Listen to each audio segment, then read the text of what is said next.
Ilang mga miyembro ng Kamara ang naglabas ng kanilang saloobin hinggil sa naging desisyon ng Korte Suprema na pagbasura sa impeachment complaint laban kay Vice President Sara Duterte. Isa na nga rito si House Speaker Faustino Bogie III.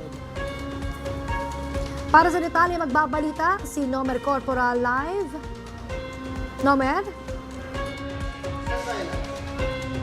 Princess, iginagalang nga ni House Speaker Faustino Bogie III ang pagbasuri ng Supreme Court sa impeachment complaint laban kay Vice Presidente Sara Duterte.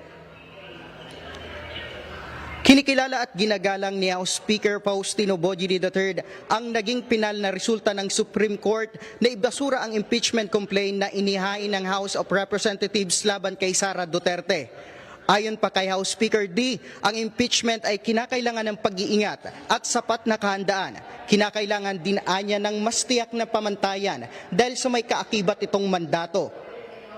Bagamat hindi pabor sa desisyon, nirerespeto rin ni Manila 3rd District Representative Joel Chua ang naging desisyon ng Korte Suprema.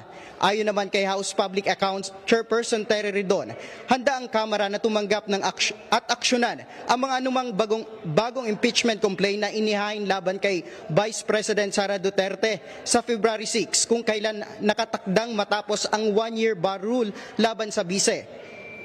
Ang Makabayan Bloc agad ding naglabas ng saloobin sa pagbasura ng Korte Suprema sa motion of reconsideration ng Kamara.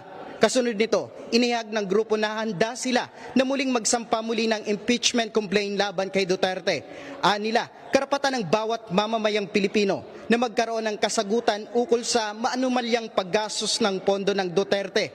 Gayon din, ang pagrespeto nito sa konstitusyon at pagsilbi sa bansa ng walang halong political agendas. Siniguro naman ng Makabayan Bloc na ipagpapatuloy nila ang laban hanggang sa masampa ng kaso ang Vice Presidente. Princess, inaasahan naman na sa pagbubukas ng buwan ng Pebrero ay makakapagsampa muli ng impeachment complaint laban sa Vice Presidente. At yan muna ang update mula dito sa Kamara. Para sa totoong balita sa Bagong Pilipinas, Nomer Corporal, Congress News.